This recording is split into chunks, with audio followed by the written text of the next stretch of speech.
इस वक्त बड़ी खबर मिल रही है। यूपी में धर्म परिवर्तन रैकेट का यह मामला है और एबीपी गंगा की खबर पर मुहर लगी है। ईडी ने मनी लॉन्ड्रिंग एक्ट के तहत केस दर्ज किया है। मामले की जांच ईडी एसटीएफ शाखा करेगी। यूपी एटीएस के दस्तावेजों को जांचने के बाद ईडी ने यह केस दर्ज किया है। यूपी एटीएस द्वारा भेजे गए जो दस्तावेज हैं उनके निरीक्षण करने के बाद ईडी मुख्यालय ने उत्तर प्रदेश धर्म परिवर्तन रैकेट मामले में prevention of money laundering act के तहत मुकदमा दर्ज किया है। इस खबर की जानकारी एबीपी गंगा ने दी थी और अब इस खबर पर मुहर लगती है। इस खबर की डिटेल के लिए वरिष्ठ संवाददाता ओपी तिवारी हमारे साथ इस वक्त फोन लाइन पर मौजूद हैं। ओपी जी, जिस बात को लेकर एबीपी गंगा ने यह आशंका जताई थी उस खबर पर मुहर लगती है। बिल्कुल सुनीलता, मैं आपको बता दूं, एबीपी गंगा ने कल दोपहर 3 बजे इस बात का खुलासा कर दिया था कि यूपी एटीएस ने तमाम दस्तावेज ईडी को दे दिए हैं और ईडी मुख्यालय में दस्तावेज आ गए हैं। एबीपी गंगा ने कल 3 बजे इस बात का भी खुलासा कर दिया था कि आरंभिक जांच के बाद ईडी का एसटीएफ ब्रांच इस मामले में prevention of money laundering act के तहत मुकदमा दर्ज करेगा। यानी एबीपी गंगा की कल की खबर पर आज ईडी हेडक्वार्टर ने मोहर लगाते हुए एसटीएफ शाखा में इस बाबत prevention of money laundering act के तहत मुकदमा दर्ज कर लिया है। दूसरी खबर पर भी एबीपी गंगा की मोहर लग गई है, चूंकि ईडी जो इस मामले में जांच कर रहा है वो एक संगठन नहीं, जो यूपी एटीएस द्वारा एक संगठन का नाम दिया गया है अपनी एफआईआर में, उस एक संगठन की जांच नहीं करेगा बल्कि 2 से ज्यादा संगठनों की जांच ईडी मनी लॉन्ड्रिंग एक्ट के तहत इसमें 2 से ज्यादा संगठनों की जांच करेगा। एबीपी गंगा के संपादक रोहित सावंत ने पहले ही दिन इस बात का खुलासा किया था। इस मामले में एक संगठन नहीं, कई संगठन शामिल है, तो लिहाजा उस खबर पर भी मोहर लग गई है। सुनीलता जी, तो ओपी जी, अब ये क्या समझा जाए, इसके बाद किस तरीके से शिकंजा कसा जाएगा, किस तरीके की कार्रवाई सामने आएगी? देखिए सुनीलता, इस मामले में यूपी एटीएस अपनी जांच कर रहा है और उनकी जांच क्रिमिनल कॉन्स्पिरेसी तथा अदर एंगल्स को लेकर होगी। लेकिन इन्फोर्समेंट डायरेक्टरेट जो जांच करेगा वो इस मामले में पैसा कहां से आया, पैसे लेने वाले संगठन कौन कौन से थे, पैसा देने वाले कौन कौन से थे, कितनी ब्लैक मनी को व्हाइट किया गया और इस पैसे का असली स्रोत कहां था, कि विदेशों में कहां से आया था, उसके तार किन लोगों से जुड़े हुए थे।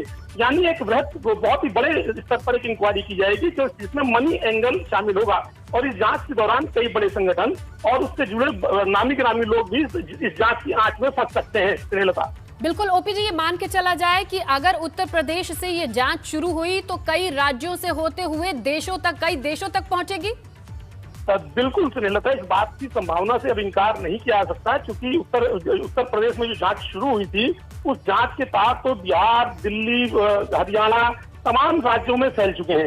लेकिन चूंकि इस मामले में यूपी एटीएस ने अपनी एफआईआर में साफ तौर पर कहा है कि पैसा आईएसआई और उससे संबंधित लोगों के जरिए भी आ सकता है, तो लिहाजा पैसों की इसमें दस्तावेज भी ऐसे मिल चुके हैं। एबीपी गंगा ने ऐसे दस्तावेज दिखाई भी थे जिसमें स्पष्ट कहा कि दोहा कतर से भी डोनेशन आया है। तो कौन लोग थे डोनेशन देने वाले, अब इस मामले की जांच कई देशों तक और कई लोगों तक पहुंचेगी। स्नेहलता बिल्कुल ओपी तिवारी जी, आपका शुक्रिया तमाम जानकारी के लिए। तो अब जो जांच होगी वो वृहद स्तर पर होगी, बड़े स्तर पर होगी।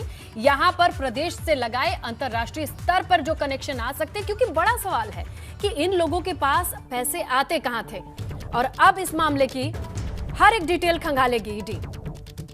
धर्म परिवर्तन रैकेट का मामला सिर्फ एक संस्थान नहीं, इससे कई जुड़े संस्थान हो सकते हैं और अब हर किसी के डॉक्यूमेंट खंगाले जाएंगे, बैंक स्टेटमेंट देखे जाएंगे कि आखिरकार ये पैसा आता कहां से था। और अब इस जांच की आंच में कौन कौन आता है, आने वाला वक्त जरूर बताएगा। लेकिन एबीपी गंगा ने इस बात के कयास लगाए थे और देखिए इस खबर पर मुहर लगती है। बड़ी खबर मिल रही है लखनऊ से। योगी कैबिनेट की बैठक खत्म हो गई है, 12 प्रस्तावों पर मुहर लगी है, ये अहम है।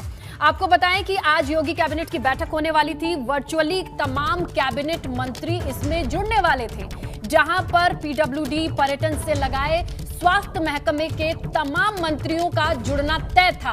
अब इस बैठक से बड़ी खबर यह मिल रही है कि 12 ऐसे प्रस्ताव हैं जिन पर मुहर लग चुकी है। इस वक्त की बड़ी खबर, 12 बजे की प्रस्तावित बैठक थी। सीएम योगी की अध्यक्षता में तमाम कैबिनेट मंत्री वर्चुअली जुड़ने वाले थे और अब ये बैठक खत्म हो चुकी है। इस बैठक पर निगाहें टिकी थी क्योंकि स्वास्थ्य से जुड़ी, पर्यटन से जुड़ी, पीडब्ल्यूडी से जुड़ी, शिक्षा से जुड़ी कई अहम मुद्दों पर मुहर लगने का क्रम या उम्मीद जताई जा रही थी। तो अब ये बैठक खत्म हो गई है।